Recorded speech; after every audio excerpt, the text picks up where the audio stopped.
নমস্কার, আমি সব্যসাচী চক্রবর্তী। আপনারা সকলেই জানেন যে আমাদের নির্বাচন শুরু হয়ে গেছে। সেটা হচ্ছে লোকসভা নির্বাচন, এবং সেই নির্বাচনের অনেকটাই হয়ে গেছে এবং খানিকটা অংশ বাকি আছে। এই অবস্থায় অনেক ভোট পড়ে গেছে।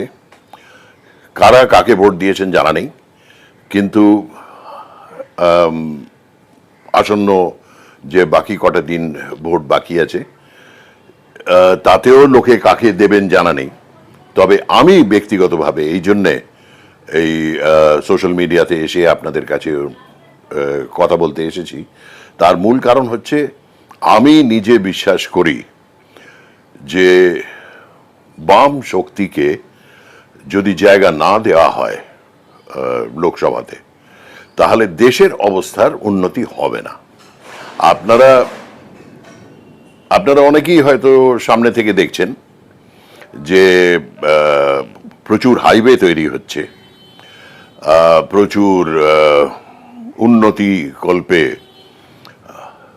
রাজপথের দুধারে নতুন নতুন বিল্ডিং তৈরি হচ্ছে, নতুন পার্লামেন্ট বিল্ডিং তৈরি হচ্ছে, বড় বড় যুদ্ধ জাহাজ আসছে, বোমা কেনা হচ্ছে, প্লেন কেনা হচ্ছে যুদ্ধ করা হবে বলে। এবং প্রকৃতির ভারসাম্য কিন্তু নষ্ট হয়ে যাচ্ছে, কারণ পুরো ভারতবর্ষের সীমানায়, যেগুলো সীমান্ত থেকে 100 কিলোমিটার ভেতর অবধি যে কোনো রকম ডেভেলপমেন্টের জন্য যদি গাছ কাটা হয়, তাহলে কেউ কোনো প্রতিবাদ করতে পারবে না। আমাদের প্রধানমন্ত্রী এবং রাষ্ট্রপতির জন্য দুটো বিলাসবহুল প্লেন কেনা হয়েছে। তারা সেই প্লেনে গিয়ে কি উন্নতি করবেন দেশের আমি জানি না। তারা অন্য কোনো প্লেনে গেলেও একই রকম উন্নতি হতো যদি মানুষের কথা বলতেন, কিন্তু তারা মানুষের কথা বলছেন না। তারা যুদ্ধ করার কথা বলছেন, তারা দেশ দখল করার কথা বলছেন।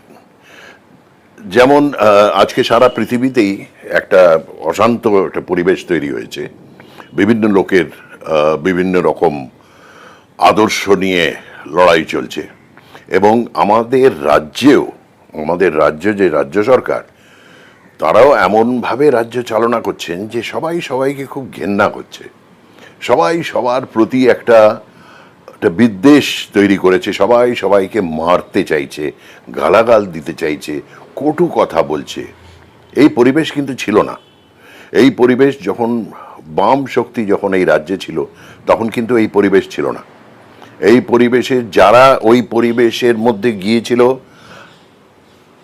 বাম সংগঠন থেকে তাকে বহিষ্কার করে দেওয়া হয়েছিল। এবং এই ধরনের পরিস্থিতি থেকে কেন যে মানুষ এই সব লোকজনকে নিয়ে এলো রাজত্ব করার জন্যে, যারা দেশের উন্নতির নামে দেশের ক্ষতি করে চলেছেন। এবং সেটা আপাত দৃষ্টিতে সাধারণ মানুষ হয়তো দেখতে পাচ্ছেন না। কারণ আজকে আপনারাই ভেবে দেখুন না, এখনো প্রচারে বলা হচ্ছে যে ভোট দিতে গেলে, আমাদের প্রার্থীকে ভোট দিতে গেলে এত নম্বর বোতাম টিপবেন। কারণ তারা পড়তে জানে না, তারা নাম দেখতে পাচ্ছে না, তারা সিম্বল পড়তে পারছে না, তারা কোন সিম্বলটা কোন পার্টির তাই বুঝতে পারছে না। এই পরিবেশটা এমন একটা পরিবেশ হয়েছে যেখানে ওরা চাইছে যে লোকে শিক্ষিত না হোক, লোকে পড়াশোনা না জানুক, আর সেইটার থেকেই এই ওদের পক্ষে দেশ চালানোটা তাহলে সুবিধে হচ্ছে। সেই জন্য সাধারণ মানুষকে সচেতন করতে হবে। আজকে যদি এই যে মূল্যবৃদ্ধি হয়েছে, এইটার কিন্তু বাম শক্তি কিন্তু প্রথমেই বলেছিল, যারা সরকারে ছিল, যখন পার্লামেন্টে তারা ছিল, তারা কিন্তু সমর্থন প্রত্যাহার করেছিলেন। কারণ তারা বলেছিলেন যে এইভাবে যদি চলে তাহলে দেশের উন্নতি হবে না, আর সেইটাই প্রমাণিত হচ্ছে। কাজে আজকে বলবো, সব শুভবুদ্ধি সম্পন্ন মানুষ সেইটা রিয়েলাইজ করুন, সেটা বোঝার চেষ্টা করুন, জানার চেষ্টা করুন। যদি নিজে না বুঝতে পারেন, পাশের লোককে জিজ্ঞেস করুন। এবং আজকে বাম শক্তির ফিরে আসাটা ভীষণভাবে দরকার। আজকে হ্যাঁ, বামপন্থী সংগঠনরা কংগ্রেসের সঙ্গে হাত মিলিয়েছে এবং আমার বিশ্বাস যারা এই সিদ্ধান্তটা নিয়েছেন তারা জানেন কি করা উচিত আর কি করা উচিত নয়, সেই জন্যই হয়তো তারা কংগ্রেসের সঙ্গে হাত মিলিয়েছেন। আমি রাজনীতির অত কিছু বুঝি না, শুধু এইটুকু বুঝি মানুষের কল্যাণের জন্য যদি কাজ করতে হয় তাহলে বাম শক্তিকে ফিরিয়ে আনতে হবে। তাহলে বাম এবং এই বামপন্থীদের সহযোগী যারা, তাদেরকে ভোট দিয়ে জয়যুক্ত করুন, এইটাই আপনাদের সকলের কাছে অনুরোধ রাখব। একটা সুস্থ সমাজ, ভালো সমাজ গড়ে তুলুন। নমস্কার, আমি মানসী সিনহা। চারধারে যা চলছে নতুন করে বলার কিছু নেই, শুধু একটাই কথা বলার, যদি এটা মনে করেন যে আপনার পরের প্রজন্মকে অনুদানের লাইনে দাঁড় না করিয়ে ইন্টারভিউ লাইনে দেখতে চান, যদি এটা মনে করেন যে আপনার পরের প্রজন্মের দিকে হাত তুলে কেউ বলবে না যে সে যে রাজ্যে বাস করে সেটা চোরেদের রাজ্য, তাহলে এতটুকু দ্বিধা না করে ভোটটা দিন কাস্তে হাতুড়ি তারায়।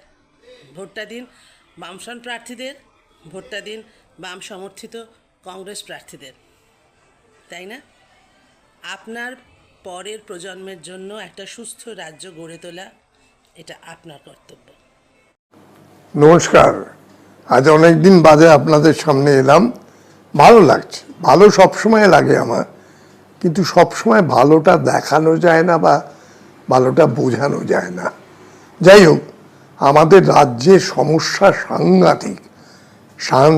সাংঘাতিক মানে একটা দল এসছে রাজনৈতিক, মানুষকে যন্ত্রণা দিয়ে শেষ করে দিচ্ছে, কিন্তু মানুষ বুঝতে পারছে না। আমি বলছি একটা জিনিস আমি মনে করছি, যে এই ভদ্রমহিলাকে যতদিন না বিতাড়িত করা যাবে, আমাদের রাজ্য কেন দেশের কোনো উন্নতি নেই এটুকুনি বলতে পারি। কারণ তিনি নিজের স্বার্থ থেকে কাজ করেন, নিজের স্বার্থ চরিতার্থর জন্যে তিনি যা খুশি তাই করতে পারেন। সবাইয়ের দরকার এটা ঠিকই, কিন্তু তিনি যখন একটা পজিশনে আছেন, একটা পজিশনে গেছেন, মানুষ তাকে ভক্তি করছে, শ্রদ্ধা করছে, তার তো উচিত যে রাজ্যের জন্য কিছু ভাবা। বলে দেবে সব ভেবেছি, কি যে ভেবেছে ভগবান জানে। তো যাই হোক, উনি থাকুন, ভালো বিদ্যমান থাকুক, আমরাও তাকে শ্রদ্ধা করি, ভালোবাসি সবাই, কিন্তু একটু রাজ্যের জন্যে ভেবে, রাজ্যের মানুষের জন্যে ভেবে যদি কাজ করেন ভালো। তার যেটা যা যা আশা ছিল তা তো মিটে গেল সব। তার একটা মুখ্যমন্ত্রী হওয়ার আশা ছিল, তো মিটে গেছে, উনি তো মুখ্যমন্ত্রী হয়ে গেছে। আর একটা যে আশা, যে ভাইপোকে বা পুত্রসম ভ্রাতুষ্পুত্রকে প্রধানমন্ত্রী করা, সেটা বোধহয় আর হবে না, এই জীবনে ওনার হবে না। তো যাই হোক, এইভাবেই যদি চলতে হয় আমাদের, আমরা যেন আরও একটু সুস্থ স্বাভাবিকভাবে চলতে পারি, সেটা চেষ্টা করুন প্লিজ। দয়া করে বলছি, সবাই এখন ওই সত্যজিৎ বাবুর এইটা মনে করুন, খালি দড়ি ধরে মারো টান, রাজা হবে খান খান। আপনারা দড়ি ধরে টান মারলে রাজা কেন, রাজার 14 পুরুষ পর্যন্ত চলে যাবে। আসুন আপনারা সবাই হাত লাগ। ধন্যবাদ। অনেকেরও তো খেয়াল নেই, আজ থেকে ঠিক 100 বছর আগে পৃথিবীর সমস্ত ভাষায় একযোগে ফাসিজমো, এই ইতালীয় শব্দটা চলে এসেছিল। তার ভয়ঙ্কর উত্তরাধিকার আমরা বহন করে চলেছি। মুসোলিনি ঠিক যেভাবে ফ্যাসিবাদের পত্তন করেছিলেন, বেকার যুবকদের সংগঠিত করে কালো শার্ট পরিয়ে গুন্ডাবাজিতে নামিয়ে দিয়েছিলেন, ঠিক সেই প্রক্রিয়ায় কালোর জায়গায় গেরুয়া রঙে বেকার যুবকদের সজ্জিত করে গুন্ডাবৃত্তিতে, তোলা আদায়ে, যত রকম সম্ভব দুর্নীতিতে নিয়োজিত করে এদেশে বিজেপি তার রাজনীতি চালনা করেছে। তারই পাশাপাশি প্রায় একই উপমানে আমাদের রাজ্যেও আমরা তৃণমূলের ঠিক সেই একই ভূমিকা, একই ছাঁদ লক্ষ্য করেছি।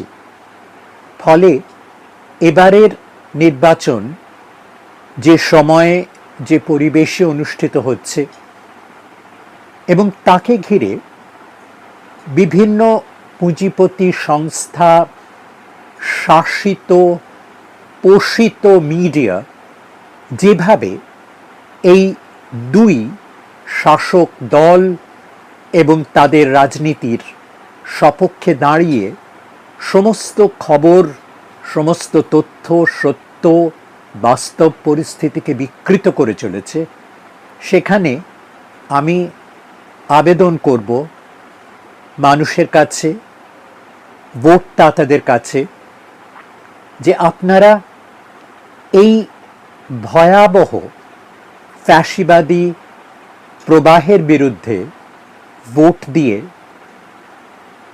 গণতন্ত্রকে এদেশে বাঁচান।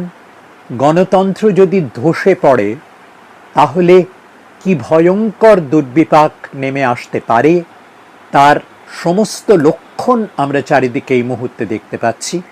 সেই পরিপ্রেক্ষিতে ভোট দেওয়াটা গুরুত্বপূর্ণ, আর সেই ভোট এই প্রতিক্রিয়াশীল ক্ষমতার বিরুদ্ধে দেওয়াটা কর্তব্য বলে আমি মনে করি।